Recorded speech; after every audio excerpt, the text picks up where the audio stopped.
Olá, Strangers! Steph por aqui. Por que o mundo invertido ficou com o tempo congelado em 1983? É isso que a gente vai tentar desvendar no vídeo de hoje.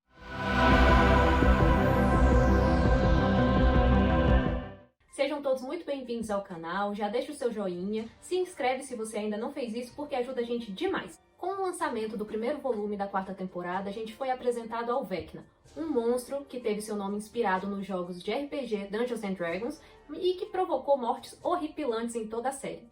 Ele é uma criatura impiedosa, macabra, que tem a capacidade de se infiltrar na mente das pessoas, em seus sonhos, provocar alucinações e tem sido o verdadeiro pesadelo dos habitantes de Hawkins.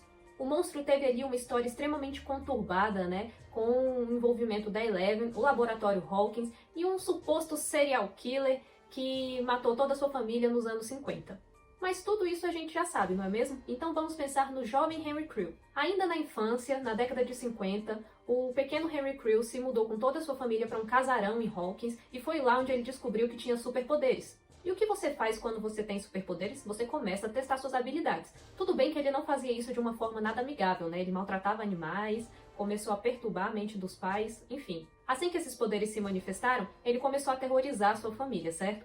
E aí eles fizeram com que eles tivessem que confrontar seus próprios pesadelos do passado. Porém, a mãe dele sempre desconfiou que era ele quem causava tudo isso. E foi assim que ela introduziu o Dr. Martin Brenner na jogada. O Dr. Martin, é claro, prometeu que poderia ajudar o pequeno Henry a se livrar de toda essa carga, esses poderes. Naquela época havia um super pânico de cultismo satânico, então é claro que a família se desesperou. O Henry não queria ser internado, é claro, então ele usou seus poderes para assassinar toda a sua família. Quer dizer, toda não, O pai sobreviveu da pior forma possível, levando a culpa por ter cometido a morte de todos aqueles que ele amava. Porém, como ele ainda estava em fases de testes de suas habilidades, ele não teve força para finalizar toda aquela matança, Isso com certeza exige muito. A Eleven, mesmo quando usa os seus poderes, sempre sangra pelo nariz, a gente sabe que exige muito, É uma capacidade, assim, que deixa o corpo um pouco exaurido.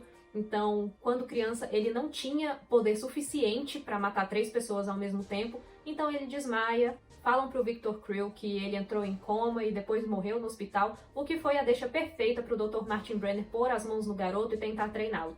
Porém, nesse período de testes, ele fica parado em frente àquele famoso relógio que a gente vê durante toda a temporada, aquele relógio de pêndulo imenso que a gente morre de medo de ouvir o som dele depois que assistiu a série. E o que o Harry faz lá parado, olhando para esse relógio? Ele faz os ponteiros retrocederem.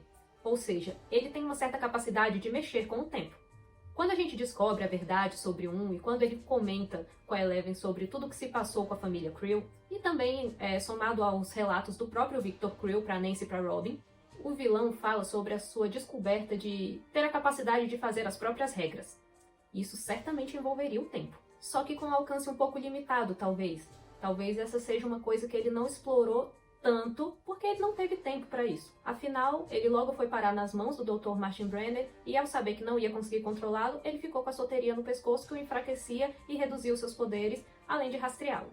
Então, acreditamos que boa parte dos dons dele não foram explorados em sua capacidade máxima. Pelo menos até agora. Ao final do 7º episódio, a gente descobre toda a verdade sobre ele, e também descobre que ele já vivia no mundo invertido há quase 7 anos.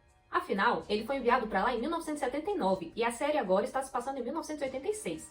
Com isso, existe uma teoria de que ele pode ter aparecido nas temporadas anteriores e essa teoria vem ganhando cada vez mais força. Os fãs da série começaram a discutir essa possibilidade, especialmente no TikTok. Um fã da série mostrou em seu perfil no TikTok um trecho da primeira temporada, um pouco antes do desaparecimento do Will. Nesse trecho, é possível perceber um som muito parecido com o relógio que a gente escuta agora na 4ª temporada.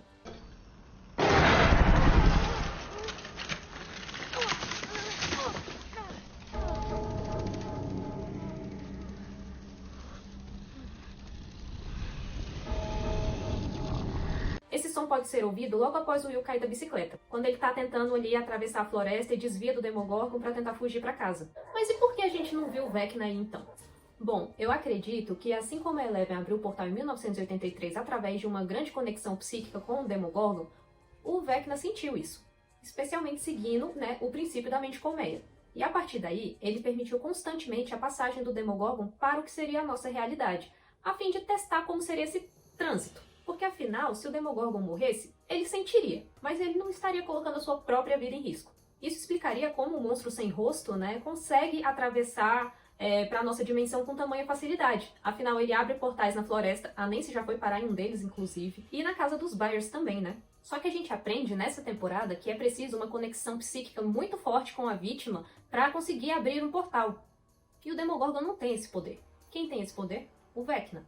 O Demogorgon ele é atraído puramente por sangue e por vítimas, já que ele é um predador. E quem facilitaria todo o seu caminho seria o próprio Vecna.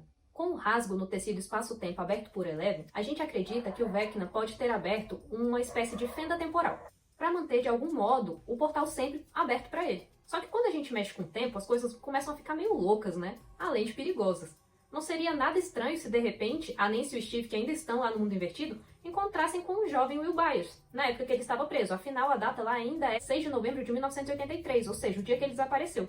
Isso explicaria a razão de ele nunca ter perdido sua conexão com o mundo invertido. E aquelas sensações de arrepio na nuca que ele sente toda vez que algo saído do mundo invertido está próximo.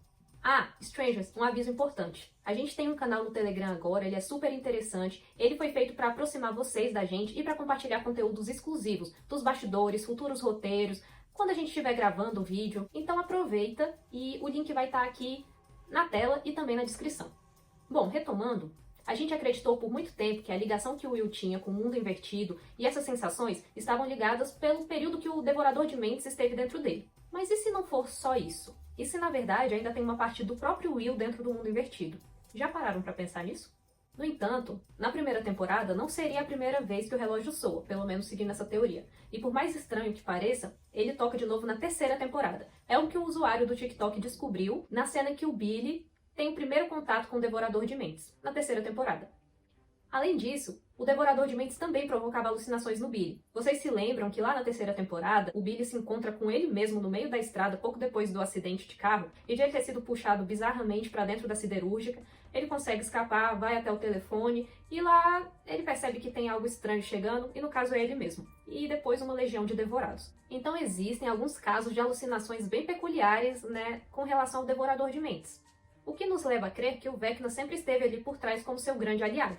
Isso reforça a nossa teoria sobre o que o Vecna representa dentro do mundo invertido. Se você ainda não assistiu esse vídeo, já aproveita e deixa porque é super interessante. Mas veja bem, nada disso é porque o Vecna é muito bonzinho. Pelo contrário, ele podia apenas estar usando essas situações para fazer com que os outros tentassem aniquilar Eleven por ele, já que ele sabia a capacidade do poder dela e ele não teria que enfrentá-la pessoalmente, certo? Então, com a ajuda do Devorador, enviando o Demogorgon, enviando Democães e enviando o próprio Devorador de Mentes, ele se mantinha longe da frente de batalha, mas assim conseguiu um grande feito que foi tirar os poderes da Eleven, né? Então os esforços dele não foram em vão. Só que a cada portal fechado e pelo menos uma parte do Devorador de Mentes preso na Rússia, chegou a hora de ele mesmo colocar a mão na massa. Inclusive, ele sabe que a Eleven está sem seus poderes.